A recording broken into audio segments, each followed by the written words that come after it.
Okay, I've got a question. What do an emergency room, Philly cheesesteaks, and a heated dispute over Christmas inflatables have in common? Well, somehow, believe it or not, they are all key plot points in 2024's Christmas on Call, and we've got a lot to talk about, Josh. We do, Jennifer, and we will unwrap it all on this episode of Do You Watch What I Watch? Sit down and watch, then have a talk with Jennifer and Josh. Well, this one might just get your heart pounding in more ways than one, Jennifer. I like it. That's right. Here's the plot summary. In the lead up to Christmas, emergency room doctor Hannah Michaels juggles her demanding job and a budding romance with EMT Wes Sullivan in Philadelphia. Let's go. So let me just say this at the onset. Do not watch this movie with anyone who has a medical background, or maybe do decide to do that because the snark they offer may very well just be worth it. Lauren was flat out fit to be tied at points as we watched this one. So That's your wife who's in the medical field. Yeah. that is indeed correct. Yes. So curtain up, and we find ourselves in Philadelphia in a busy emergency room. And it's like an episode of ER, except with a decidedly Hallmark flair. So our lead, Dr. Hannah Williams, saves the life of an MVA Vic. And there is a lot of medical jargon flying because they want you to know they hired a medical consultant to help with this movie. So Hey, we gotta give him credit for that, right? Trying to make it as realistic as possible, or at least it passed to me and, a simpleton, but yeah, we'll see how it tracks with exactly. everybody else. In the midst of it, though, she makes flirty eye contact with the EMT who provided the rapid fire medical stats. She walks home over the opening credits. It seems like it takes a long time for her to walk home, and her sweet neighbor gives her some manicotti as a really kind gesture since she's new to town. She chats on the phone with her dad back in Seattle about being new to Philly and having to work for the holiday. And now we see our other lead. His name is Wes Campbell, who clearly has a heart of gold. He helps a coworker feel better about starting as an EMT and commits to help decorate the house of a woman whose firefighter husband died a few years back. So we get from start, he is an incredible man. We are now at Philadelphia Police, and we meet Sanjay and Danielle, both of them police officers who had a brief relationship, we gather, but now it's a little bit icy. So the fates have thrown them together for a shift. Now, back at the hospital, Hannah helps a depressed woman who needs a new inhaler, and the officers, meantime, help settle a neighborly dispute over Christmas inflatables. That's just the first 10 minutes or so, and I'm thinking this feels a little jumpy. What are you thinking? It gave me Christmas at the Golden Dragon vibes because that one too, we thought we needed, and I think the leading lady was in that movie too, but I know she was in Holiday Road, but we needed like one of those murder boards with the red string that attaches all these interweaving storylines. I was concerned I could not keep up with it, but I think, at least for me, it settled out after that. They had to establish all these Yes. people. I couldn't tell you any of their names, but I knew who was with who and how they were connected, and I got a hold of it pretty well after this intro, but it's overwhelming. If you miss the first 10 minutes, you're gonna be lost in the Yes. sauce for It's sure. a little whiplashy. Back Mhm. at the hospital, Hannah helps a sled accident victim, and Wes is there, and he's pretty impressed with her stethoscope's trick to get info and not freak out the patient. It was pretty cute. They chat afterwards, and Wes declares Philly the best Christmas city in the world. Really?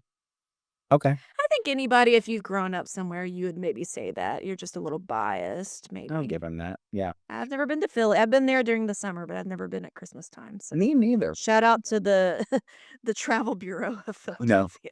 really locking it in this How much season. did they pay for this spot? Seriously. He smoothly, and I gotta give it to him. The way they wrote Wes in this, he is smooth throughout, and he smoothly invites her to the decorating thing for the firefighter's widow a bit later that night. Now, Sanjay and Danielle, the police officers, meantime, they swing by the charity tree sale that just so happens to be affiliated with a nonprofit that Wes is involved in. And we learned Again, complicated. And we learn that Danielle is Wes's cousin, so there's a connection there. She gives him orders not to forget the pecan pie for grandma before they scoot off for a busy police call. Hannah makes it out to the decorating shindig, and she and Wes have a pretty flirty conversation while untangling lights. Now, back at the hospital, we get our, 19th subplot here. And we learn that the charge nurse, her name Emerson, has a daughter named Chloe who's serving in the military. So we are meeting characters left, right, center. All of them have things going on. It is complicated. So, And they all come back up too. It's yeah. not just these throwaway people. Like everybody you've mentioned so far, we'll see again before the movie's Oh, over. It's not just like random patient ABC in the ER. They all have stories and they all have depth, kind of as much as you can in an hour 23 runtime. So well, at least they're trying to. They're trying to establish a lot. Yeah. stay tuned. Wes and Hannah stroll the city after a successful night at the decoration shindig. He flirtily diagnoses her with homesickness and suggests a course of treatment that includes healthy doses of time with him.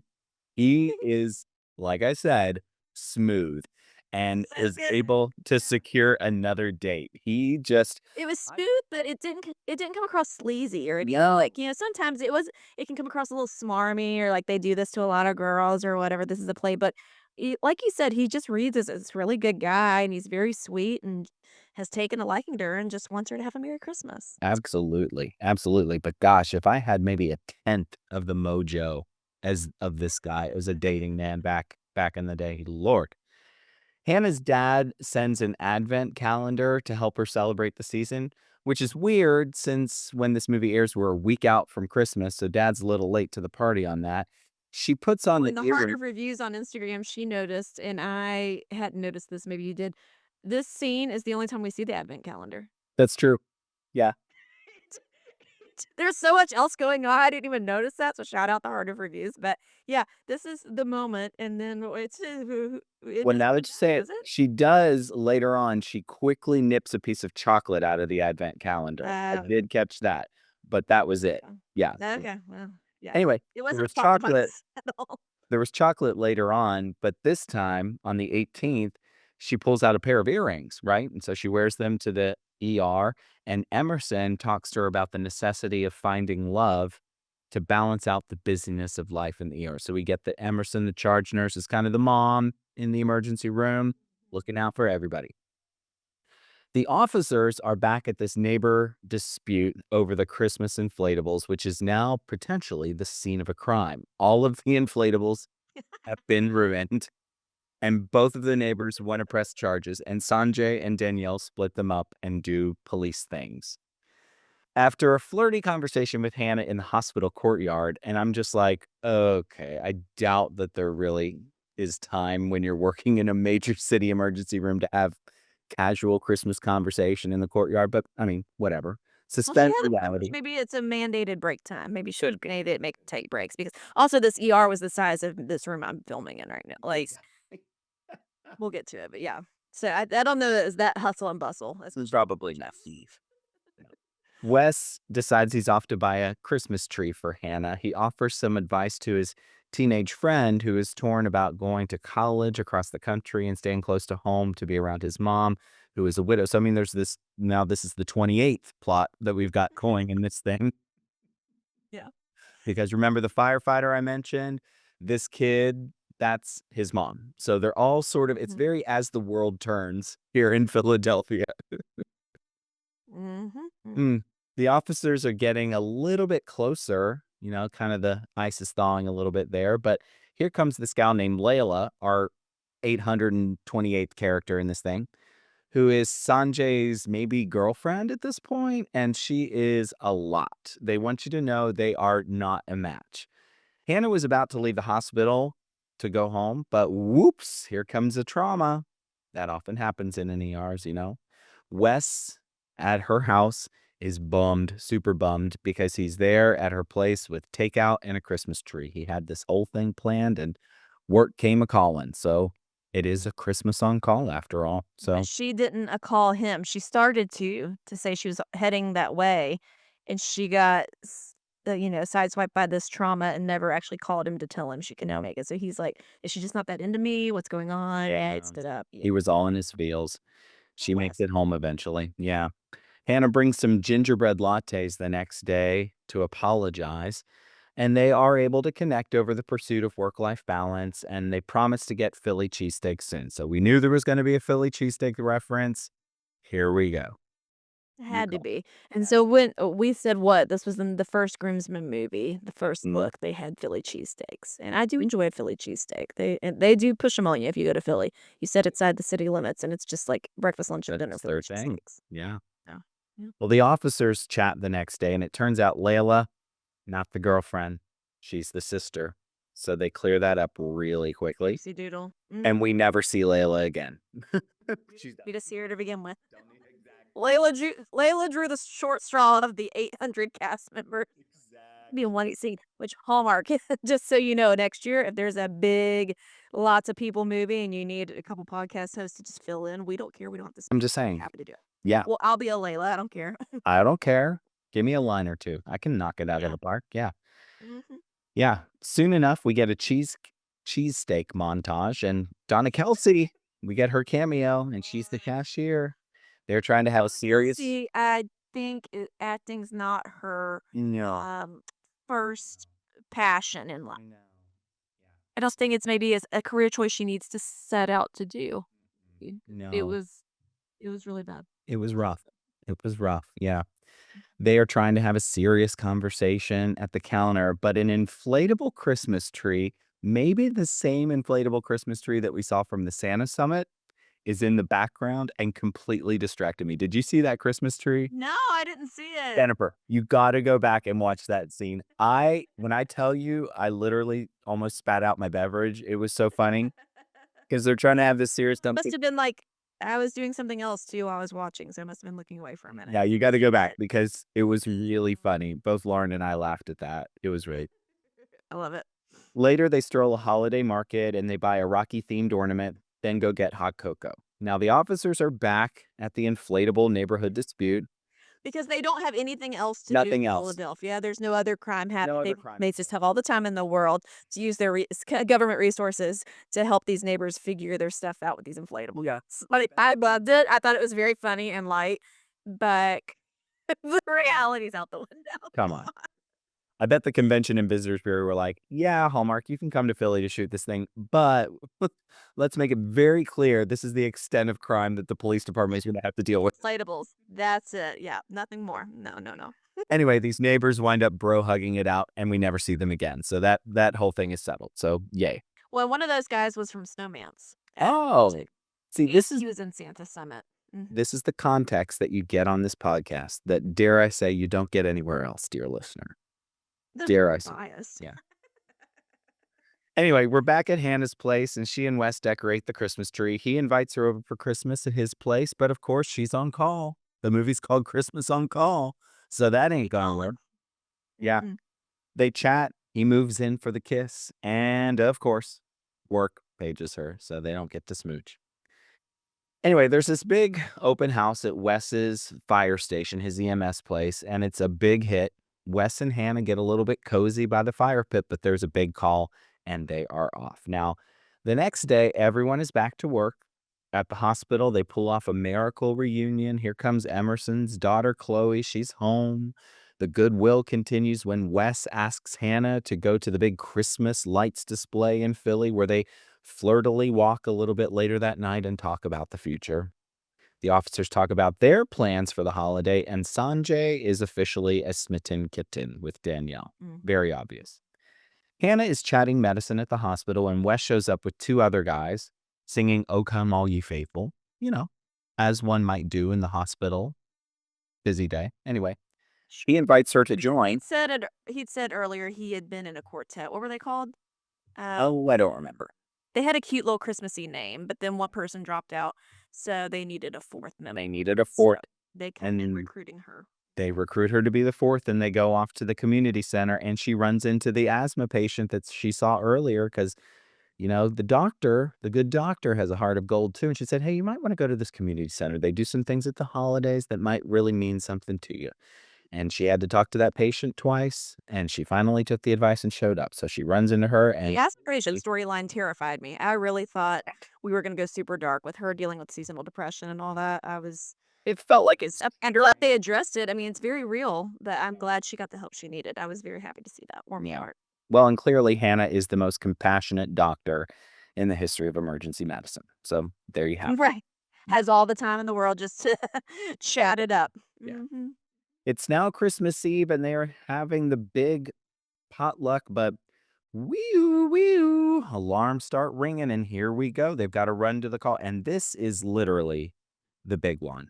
Now, if you've been with us any amount of time, you know we refer to things as a beam up, a brief moment of peril. This is actual peril that's unfolding in this particular movie. Wes winds up storming into this building that's on fire because the chief has been knocked down and is out cold, and he's in danger. They lose contact with him, and soon enough, they are all at the hospital, and it is like all hands on deck to save the life of the chief. A tender song plays as we fade from all of our cast members one to another as we're just sort of waiting in limbo for word about the dear chief. Some of these folks are happy, some of them are sad. Then soon enough, here come the doctors, and they deliver the news that the chief is going to be, of course, it's Hallmark, just fine. Yeah, he had like what, a sprained wrist or something. Something, yeah. But is Wes okay? Okay, this is I loved they put some money into this scene. They had, the fire blazing, all that. I liked all this action-packed moment. But Wes as an EMT should never in a million years go running into a burning building without any of the fatigues or the Accoutrements. masks, the things, when presumably there were other firefighters nearby that could have maybe had a better chance of saving the chief. Wes just goes in and he's fine. Listen, I saw This Is Us. Don't go into a burning building without accoutrements, okay? It doesn't end well. I'm just gonna say that. If you know, you know, okay? That's it. Yeah, there That's you all. have it. But it was a lot. I mean, what did you think? We don't usually get this much action in a We Hallmark movie. don't. I was actually surprised that there was this level of intensity, and it was sort of gripped you, sit on the edge of your seat kind of excitement with one of these that we don't normally get. So I liked it. Yeah. Also, sidebar, the chief was the dad we liked so much in A Carol for Two. See, there you go. I was like, why do I like him? I feel like we've seen him already, and there he is. And you have. Great character actor. Yeah. Very much so. Hey, so now it's Christmas. The officers realize the whole hang up that they had with the hiccup in their relationship was a transposed phone number. So soon enough, they smooch. Now we're at the hospital courtyard. Hannah and Wes recount the past few weeks, and he literally puts it all on the line. They make a joke about cheese steaks, smooch, and she gets paged. The end. It's time for Golden Call. Okay, it is time for our gold or coal segment where we each bring 3 gifts to the podcast. This time, if there's more gold, watch it, stat. And if there's more coal, it's a flat line. Ooh, and if it's a tie, it's just gonna be a meh. Merry Christmas. Josh, I'm coming to you first. So I'm giving some gold. I really liked this kind of atypical oopsie doodle that we got here. It wasn't about the relationship that was in jeopardy. It was literally a life that was in jeopardy. Mm-hmm. And I think that that really raised the stakes in a way that kind of we got to see all of the characters sort of at their best kind of at the end of this. And I think it was really well done, well executed. It didn't look cheesy. It actually looked like, as you said, they spent some money. So I liked it. Yeah. I'm gonna give some gold too. I liked this intertwining of different stories and different characters. It is hard to get a grip on in the beginning. And so if you're one of these people that I watched 10 minutes or 20 minutes and then I pieced out, you can't on this one. You have to give it at least halfway through to really feel like you have a foothold on what's going on. But once you get there, I liked it because it reminded me of like the Chicago Fire series or Rescue 911 or one of those series where they kind of have all these different departments working together because that is representative of real life. These people would cross paths from time to time and presumably develop friendships or relationships. And so I liked that. I liked seeing the inflatable guys, and then we had this storyline here and da da da da da. It kept me interested. It wasn't just about the relationship, like you said. So I liked it. Cool. Good. I agree. But I'm also going Oh to no. get some coal. I think that there was maybe just too many characters. I'm just going to say it. I didn't need this whole subplot with Emerson and her daughter Chloe. I get it. They wanted to give With the her kid some that she's in dimension. the military. She was in the military coming home for the holiday. Yeah. I get it. But we didn't know enough about Chloe to really care about why coming home for the holiday would really matter or why all of that was such a She's big. our daughter. I understand, but the rest of them had a lot more depth than that one, and that was the most shallow of these subplots for me that I just didn't think that it didn't really add a whole lot. I mean, I get that they were going for something with heart, but even that scene where they had their big reunion in the emergency room, that scene just kind of emotionally fell a little flat for me. Like it just, yeah, it was a great hug, but okay, you know. So I think we could have done away with one or two of those subplots to have a little bit more time to flesh out the ones that they really wanted us to care about. I can see that. I would have kept that one. I would have gotten rid of a couple of like the teenage the teenager he was kind of mentoring or one of those, the neighborhood Exactly. ones. I couldn't tell you their names. I didn't have any grip on really what was happening there. But those were devices for scenes of them decorating a house or doing these service projects. So I get why. Yeah, I get it. Um, I'm gonna give some gold for the leads. I really liked them. Now, Sarah Canning, we've seen her in, like we said, in Holiday Road last year. She was great there. I've never seen Sir Darius Blaine, and I want to see him more. He came across, like we've said, so genuine, so loving. Give me more of him on the Hallmark circuit, please. Well, you can have more I of like them him. together. Yeah, Yeah. he's in that new series Holidays that's over I'm on just seeing that Hallmark holidays. I Plus. haven't. I Yeah. started like 5 minutes and then I got pulled off of it. Have you watched it yet? I haven't, no, but I'm going to. I want to. I've heard good things. Yeah. I'm going to because Okay. I thought and I'm just gonna give gold explicitly for him because I think that he does not, for me, represent the typical Hallmark male lead. And as I was watching this, Jennifer, I was thinking, this would have been a good movie to put the winner of Finding Mr. Christmas in, Mhm. right? Because this is sort of kind of a new breakout role kind of character. Yeah. I think they could have done that there. But this guy that they found, he was awesome in this role. He was very believable as an EMT, had this knack for delivering lines in a really great way that sort of showed you that he knew what he was doing, right? And Yeah.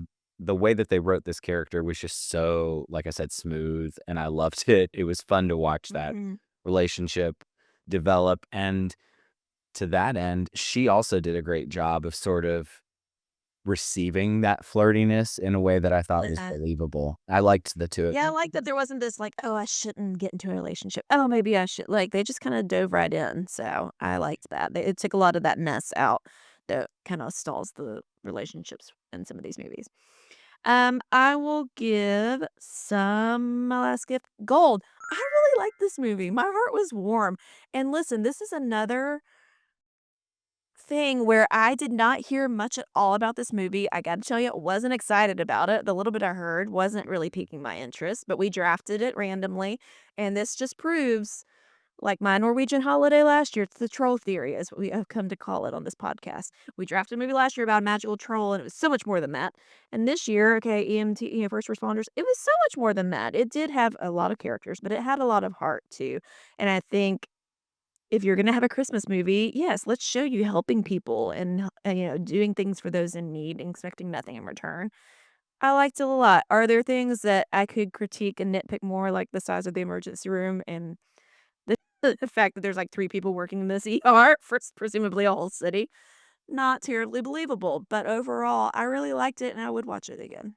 I How about you? absolutely would too. I thought it was just fun. It was a different kind of story.